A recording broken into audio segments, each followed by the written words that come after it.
सचिव अध्यक्ष साहब इत्तेहाद और इत्तेफाक के साथ इस बात को साबित कर दिया कि फुलवारी शरीफ के अंदर कभी भी नफरत की सियासत नहीं पनप सकती है। फुलवारी शरीफ के नेक दिल लोग, फुलवारी शरीफ के शरफा लोग, फुलवारी शरीफ के शिक्षित लोग, फुलवारी शरीफ के तमाम समुदायों के नेक दिल लोग यहाँ नफरत की राजनीति को कभी भी पनपने नहीं दे सकते हैं। और दोस्तों, आपने इसका जवाब अपनी वोट के चोट से लोकसभा के चुनाव में देने का काम किया है और आपने इस बात को साबित कर दिया है कि फुलवारी शरीफ के अंदर प्यार और मोहब्बत पनपेगा। फुलवारी शरीफ के अंदर अमन और शांति की जीत होगी। फुलवारी शरीफ के अंदर आपसी भाईचारे की और हिंदू मुस्लिम एकता की जीत होगी। फुलवारी शरीफ के अंदर गंगा जमुनी तहजीब ही फरोग पाएगी। फुलवारी शरीफ के अंदर सांप्रदायिक ताकतों का कोई जगह, कोई स्थान नहीं है। मैं आपके मंच से दोस्तों ये बता देना चाहता हूं, एनडीए की सरकार को मैं ये कह देना चाहता हूं कि बिहार की धरती बड़ी जरखेज है, बिहार की धरती बहुत ही उपजाऊ है। तभी तो हमारे देश के राष्ट्रपिता मोहनदास करमचंद गांधी जी ने बिहार की धरती मोतिहारी को इस बात के लिए चुना था कि यहां से ही सत्याग्रह शुरू होना चाहिए। और दोस्तों, बिहार की धरती ने, बिहार की इस सरजमीन में एक से एक लोकनायक और एक से एक जननायक को पैदा करने का काम किया है।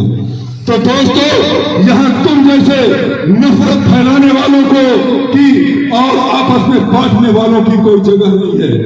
हम आपको ये बता देना चाहते हैं, ये जो मनुवादी ताकतें हैं उनको, कि देखो तुमसे पहले जो तुम्हारे आका थे ना, ये तुमसे हजारों गुना ज्यादा कद्दावर और ताकतवर थे, जो ये कहा करते थे कि आसमान से तारे का टूट के जमीन पर गिरना तो मुमकिन हो सकता है, लेकिन भारतवर्ष के अंदर से अंग्रेज इस देश को छोड़ के चला जाए ये मुमकिन नहीं हो सकता है।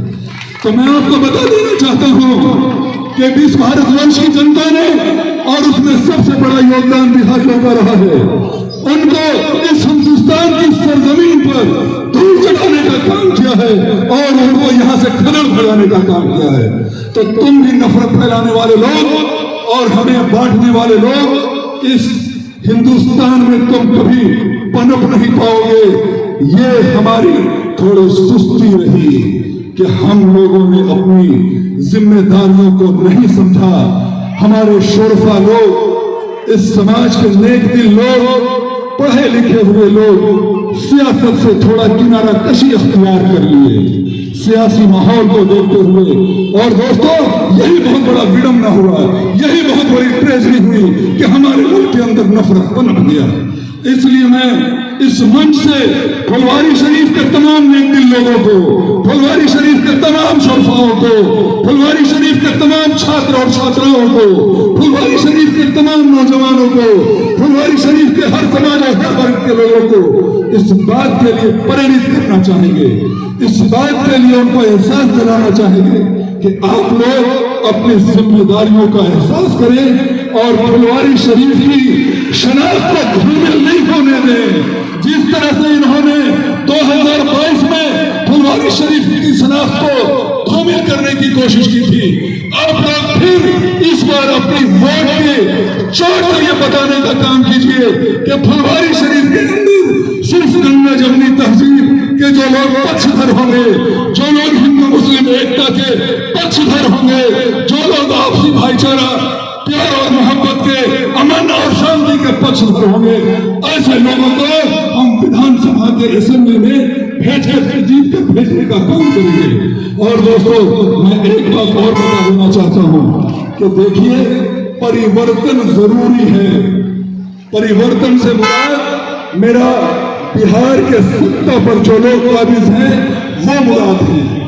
जब तवे पर ना रोटी एक साइड अगर उसको पलटिएगा नहीं तो वो रोटी जल जाएगी। तो दोस्तों इनके अंदर अहंकार आ चुका है। अब अगर हम लोग खामोश बैठे रहेंगे तो हमारी नस्लों का मुस्तकबिल जो है खतरे में पड़ जाएगा। तो अपनी नस्लों के मुस्तकबिल को देखते हुए यहाँ के जो लोग यहाँ से पलायन कर रहे हैं, मैंने 29 को ये पता किया कि आखिर इतने लोग पलायन क्यों कर रहे हैं, तो पता चला कि यहाँ तो रोजगार ही नहीं है। 29 के दिन इसी महीने की बात अक्टूबर की कर रहा हूँ कि 74 ट्रेन बिहार से दिल्ली के लिए रवाना हुई है और उस बोगी में ऐसे ठूसा गया आदमियों को जैसे सामान को ठूसा जाता है। अरे तुम्हारे इस रोड को लेकर, तुम्हारे इस एयरपोर्ट को लेकर, तुम्हारे मेट्रो को लेकर बिहार शरीफ की जनता चाटेगी क्या? उसके चाटने से इनका पेट भर जाएगा। आपको इनके लिए रोजगार पैदा करने की जरूरत है, इनको शिक्षित करने की जरूरत है, तभी आपका बिहार राज्य तरक्की कर पाएगा। इसलिए हम फुलवारी शरीफ के इस मंच से बिहार के पूरी जनता को एक तो कांग्रेस का झंडा नहीं ठीक से लगाया है, क्या तुम लोग जो कांग्रेस पार्टी का नेता को बुला रहे हो? अरे कांग्रेस का झंडा क्यों नहीं है? क्या आप लोग बुराई कर रहे हैं? कांग्रेस का झंडा नहीं है तो रखे हैं? कांग्रेस का झंडा है, देख लीजिए। इतनी बड़ी झंडा है ही झंडा है। कांग्रेस का इमरान प्रताप कहीं आ रहा है और आप जो है कांग्रेस का इतना बड़ा झंडा बुट्टी में झंडा लगा दिया।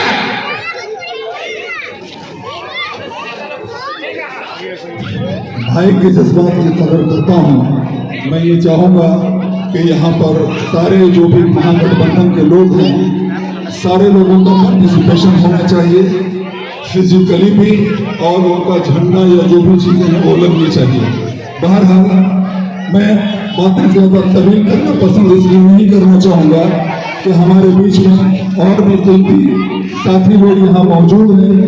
मेरा सिर्फ आप तमाम लोगों से यही गुजारिश है कि मैं जहाँ तक व्यक्तिगत रूप से भी गोपाल रविदास जी को जानता हूँ, उस सिलसिले से भी मैं कहना ये चाहूँगा कि गोपाल रविदास जी एक ऐसे शख्स हैं जिनको अगर 12 बजे रात में भी मैंने आवाज दिया है तो उन्होंने मेरे आवाज पर लब्बैक कहने का काम किया है। बल्कि जब हमारी आवाजों को बंद कर दिया गया, जब मुझे सलाखों के जंजीरों में कैद कर दिया गया, जब हमारी जुबान की आवाज को छीन लेने का इन्होंने काम किया, उस वक्त भी गोपाल रविदास जी ने हमारे दर्द को महसूस किया और हमारे दर्द को बांटने का काम किया। गोपाल रविदास जी हर मौके पर यहाँ खड़े रहे,